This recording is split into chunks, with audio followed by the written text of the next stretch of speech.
Welcome to the Flight Club Podcast, a woman's guide to leaning out. We give you a behind-the-scenes look at business launch and growth through the stories of successful female entrepreneurs. Here's your host, Felina Hansen, founder and CEO of Hera Hub. Hello and welcome. I am excited to share my conversation with you today. We are going to be speaking with Liz Whitehead. And Liz is the CEO and founder of 12PointFive, a business development consultancy that specializes in helping women-owned businesses leverage their certifications to win bigger clients and, of course, more of them. And I am particularly excited about this topic today because there is a lot of questions around when to become a women-owned business, what certification, what that process looks like. So I'm really, really looking forward to sharing that information with you today. She is also the co-mastermind of the Diversity Masterminds program, which gives diverse business owners a roadmap to build meaningful connections with supplier diversity professionals and buyers, and of course, increase their visibility to help them win new business. So welcome to the show today, Liz. Thanks so much, Felina. I'm happy to be here. Wonderful. Well, let's go back in time. Take us back along your career path. Tell us what you focused on and what came, how this came about that you came into this women-owned certification space and helping women, achieve, really leverage their certifications, I would say, to build their business.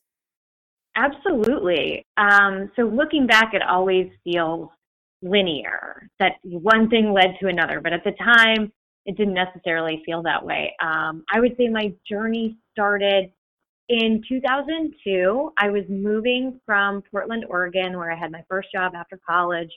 And I was moving to New York, mostly because I always wanted to live in New York. And I interviewed, as I was looking for jobs, I interviewed with a woman named Marsha Firestone.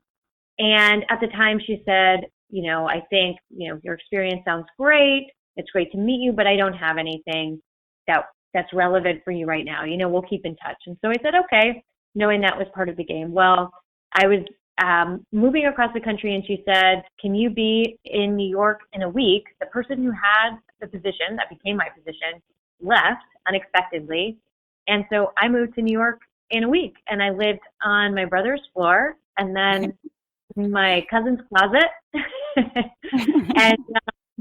and I started working for someone who is a real leader in the women's business community. And she is the head of multiple organizations. The one I worked for was the Women Presidents Educational Organization of New York, where I was the regional director of certification. So I got introduced to certification there. And I realized that beyond just processing the certification, what was really important to the women business owners was actually getting the value from that certification. So I was always getting a lot of questions about how can I make the most of it? What more can I do? And so we developed a lot of programming and then also started keeping metrics about, okay, who's renewing? Why are they renewing? In that time, I ended up going to graduate school for international affairs. I was still in New York, so I continued to consult for WPEO New York. And then when I graduated, Marsha came up again and said, hey, we need someone to run the DC office. I know it's not international, but we think you would really be a great person to do it. So I took over and ran the DC office of WPEO for 3 years. And then I went to work for WeConnect International, which is the international organization that certifies women business owners. So with that one conversation, that one introduction in 2002, that sort of jump-started my career in the women's business community through my work at WeConnect in 2016. Wow. I love that story. Just testament to saying yes partially, right? Like, okay, yes, I will be there. I will sleep on the floor. I will sleep in the closet, whatever it takes. Yeah. I mean, it has to be 24 when you're saying yes to something like that. But yeah, absolutely. That is awesome. So, I want to talk about, it looks like, I mean, just kind of looking over your profile here, when did you officially step into running your own business, stepping away from this organization and saying, you know what, I'm gonna do this, on my own terms, so to speak? Yeah. Well, there's a couple things. I think on the professional side, one thing I realized that I was working in these organizations and there were some things that I just couldn't do while I was working for an organization and serving thousands of women business owners. When thousands of women business owners were my clients, I could be very broad, but not really go deep with individual business owners in terms of leading them along their journey to having more meaningful relationships with supplier diversity people and then pursuing and winning new business. So I was thinking about that and some things that I could do to make those journeys easier on those women business owners. And at the same time, I had just had my second baby and was working for an international organization, which was going to require me to travel a lot more than I felt like my family could support at that point, or even, my own physical and emotional well-being. So the stars sort of aligned where I said, this is the time where I can take everything I've learned, my knowledge of these organizations and how they can really work for women. At that point, I'd seen a lot of women business owners have a lot of success, and then more women business owners be very frustrated not knowing how to achieve that kind of success. So I thought, okay, this is my time to really make that impact. Fantastic. And you've had your business about 3 years, is that right? Yep, just about 3 years. Wonderful. And talk about the differences, of the two companies, your company and you, I like your title, co-mastermind of Diversity Masterminds. It looks like, based on the description, one is perhaps more a one-on-one scenario and the other is then helping people in a group scenario. Am I reading that correctly? You're absolutely right. That's exactly it. I started out helping people one-on-one because, again, that was sort of my epiphany, was that, I can really handhold a business owner through this and help them get value from it. And what I realized was that not everybody would either needed those one-on-one services or was really ready for that yet. They really just needed the basics and then to see if they could fly, knowing. So, and not only that, but it also allows me to scale my time when, as a single person in my business, my time is my most valuable asset. So I had to see, okay, where's my time going and where can I really make the most of my time? So what 12PointFive is for the business owners that are like, I think I have the basics down. I think I've got it, but I really need someone as really more of like a coach to keep me on track with my goals in terms of supplier diversity, to make those introductions and make sure I'm keeping on track with that. Diversity Masterminds is more of a starter class, and I partnered with another woman, Heather Cox from Certify My Company, because she actually helps people with the process of certification. And this was a way to link our two businesses so that rather than just being someone where, okay, you need help with the certification process, I'm going to refer you to Heather, that eventually that person was still in my pipeline, because then after getting certified, they would be a Diversity Masterminds candidate as well. So it serves a lot of purposes, and it's really a great first step for the certified businesses. That's one of the things I had to learn immediately when I started working with people, is that I had all this information, I have all these ideas of where they can go, but I need to give it to people in a way that they can digest it.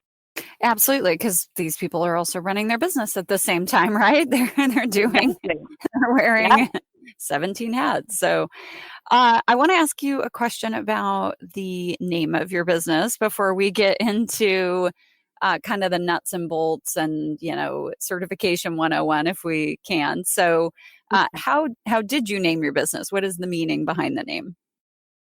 I'm glad you asked, because that's one of the purposes of the name, is to start a conversation. 12.5 is the address of my family's lake house in the Poconos. So yeah, we built, my parents have a house up there, and it's a lovely place. I have a huge family, and it's a place where I've felt really lucky and prosperous, and I felt abundance, and that was a feeling I wanted to bring to my clients. Unfortunately, I can't bring everyone up to the lake because I have this huge family. But with 12.5, it's not only sort of the name of my company, but also an intention and what I plan to bring to other people with it. Wonderful. Thank you for sharing that. All right. So let's get into the nuts and bolts here. I understand that your business is focused on helping folks leverage once they have a certification, but I do want to back up to explain, because there's a lot of confusion around this. So I want to start with the type of business that would even consider certification. And it's so interesting because I get this question all of the time with Hera Hub. People will say, why aren't you a certified women-owned business? And my answer, so you can correct me if I'm looking at this wrong, but my answer is, well, my customers are, as women-owned small businesses and not big companies or government agencies that, that have specific diversity initiatives. And so I have always looked at it and said, it's great for those folks that want to do business with those types of organizations and companies, but that's not my customer. Therefore, I don't need that certification. Am I correct in that line of thinking?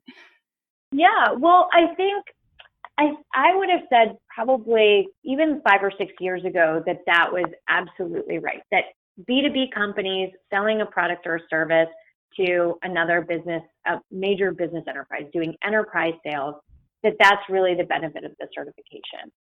I would say that in the past couple of years, WeBank has really looked, they have a women-owned logo, which is consumer-facing, and actually tells people that it's a woman-owned company.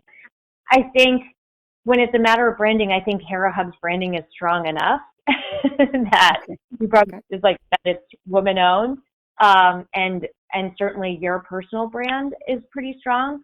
But I would say there's other companies out there that have a consumer-facing product or service even where they're saying, I don't think it's a benefit for me to be women-owned.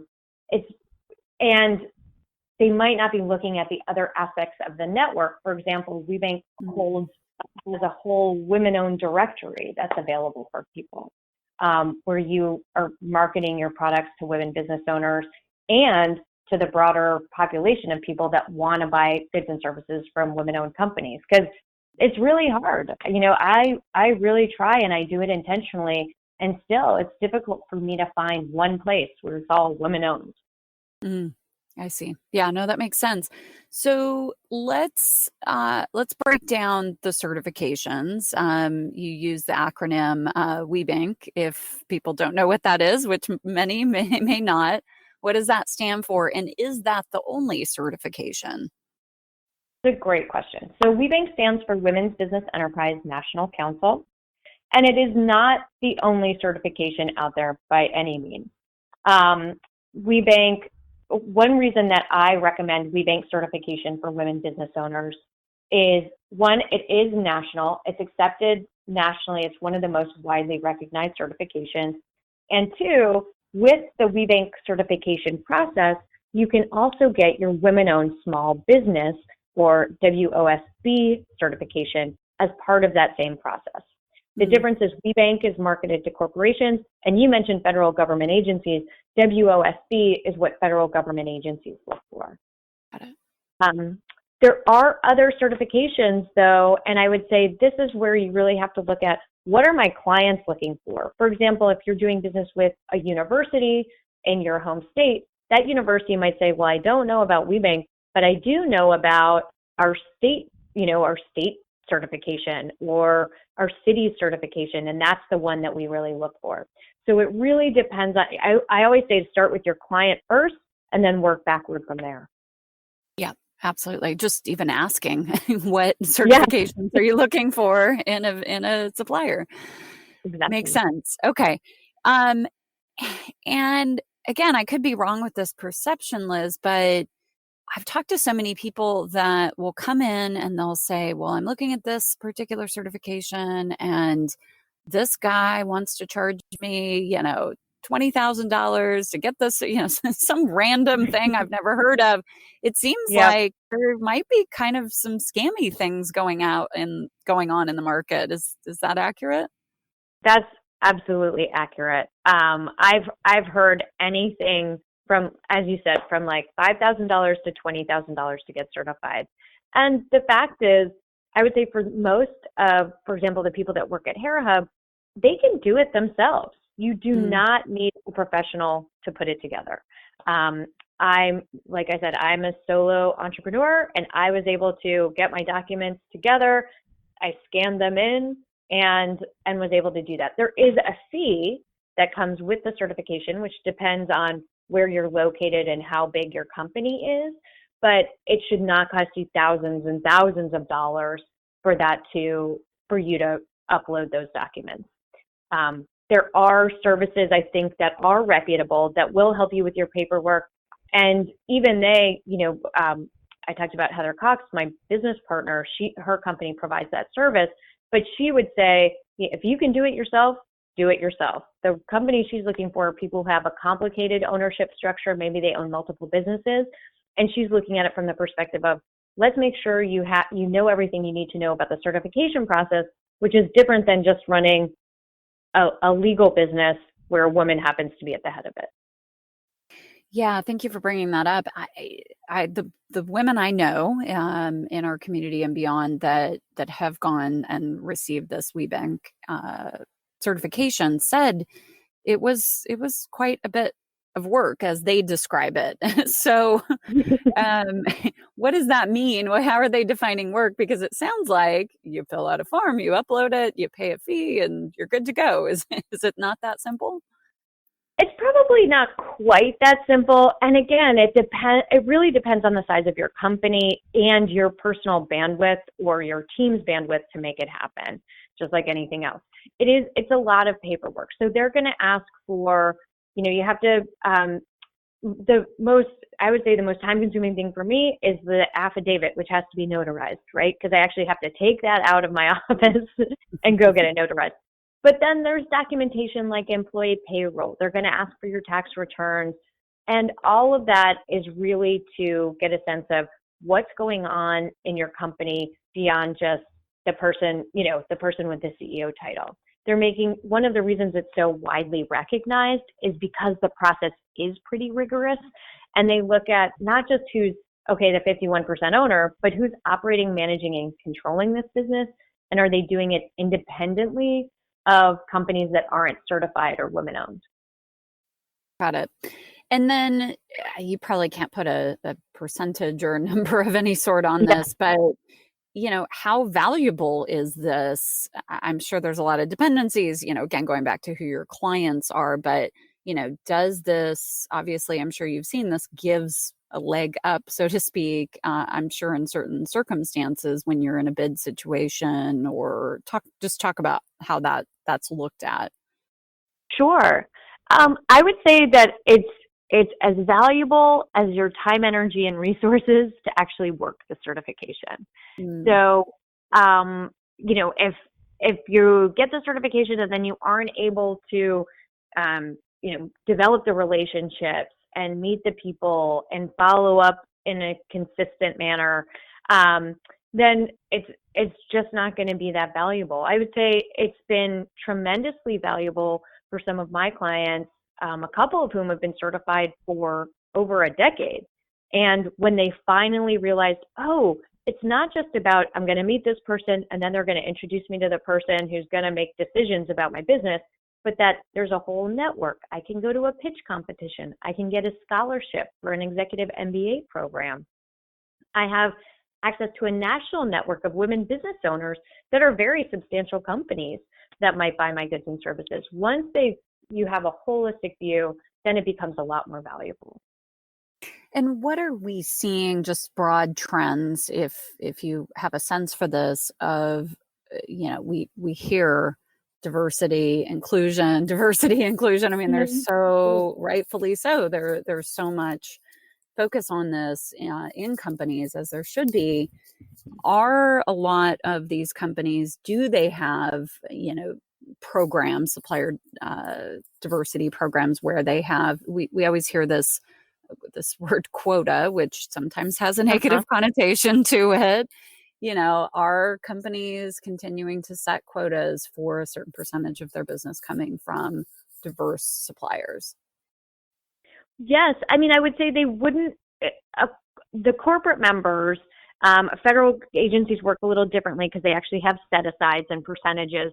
Whereas on the corporate side, they're really looking at their bottom line. And when they investigate their bottom line, the companies that are doing this the best realize that it's not a matter of quotas. It's a matter of actually finding the innovation and the competitive pricing that a different set of suppliers can provide. So I would say that they are doing that. There's an organization called the $1 Billion Roundtable that many of these companies belong to when they spend $1 billion or more with diverse suppliers. And they're major companies trying to get on that $1 billion roundtable, trying to find new suppliers that'll get them there every day. Interesting. Okay. And then on the government side of things, I think I heard you say there are set-asides or quotas or things of that nature that they do want to, hit those marks. Right. Government agencies, especially for women-owned businesses, have a mandate to spend 5% of their spend with women-owned small businesses. Now, they don't always make those goals, but some do a good job with that. So depending on your industry, and again, that's with the government, you have to be a women-owned small business. So some companies might eventually, if you're successful, you're going to grow out of that designation as a small business. And that's, again, where WeBank differs. If you have a WeBank certification or a national certification, there's actually no size standard. And in fact, the corporations love to see companies with government past performance and a substantial business model that's working come over and diversify their client base. Great. Awesome. Thank you for answering my sort of rudimentary and basic questions here. But not at all. Yeah, I get this all the time. So it's really, really helpful for me to have the knowledge, and I'm sure listeners as well. Well, I want to kind of go back to the beginning of our conversation, talking about your business, 12PointFive, and,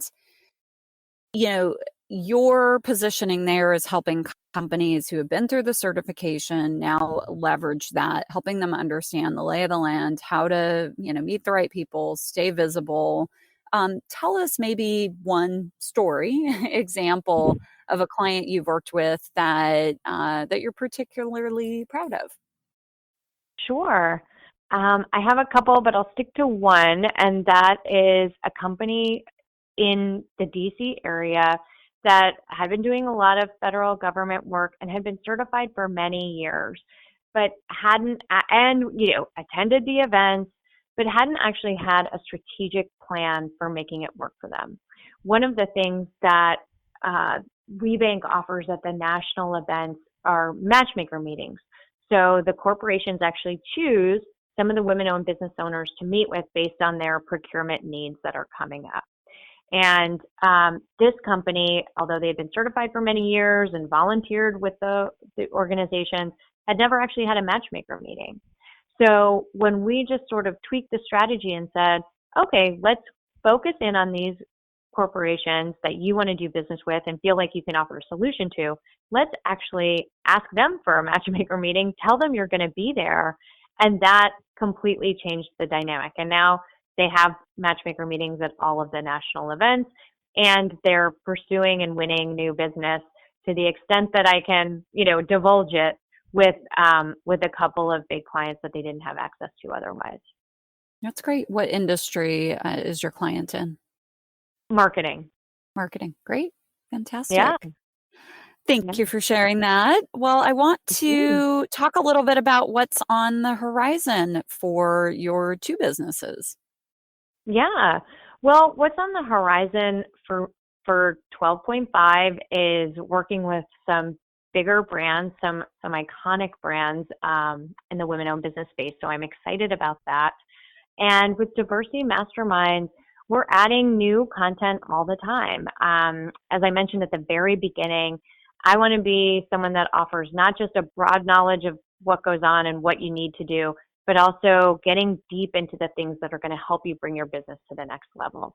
So we're going to be offering more content, more different kinds of modules along those lines to help people really make the most of their diverse business certification. And is the Diversity Mastermind something that folks can tap into around the country, or do they need to be in the DC area? Nope, it's at both are national. I can work with companies nationally and even internationally.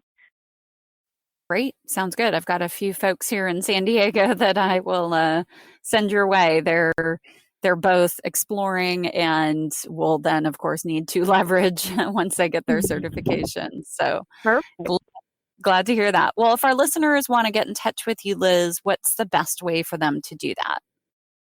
The best way is to go to my website, 12pointfive.com. There you can contact me. You can read a little bit more about certification and what it means, how you choose the certification for you. And see what's coming up next for us.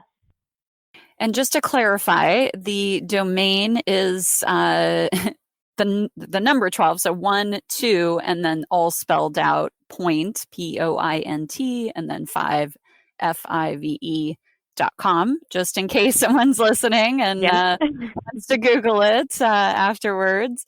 Wonderful. Well, thank you so much for your time, Liz. It's been very educational. I really, really appreciate you taking the time. Thank you, Felina. It's been my pleasure. Thank you for joining this week's episode of Flight Club, sponsored by Hera Hub. We look forward to sharing more success stories with you soon.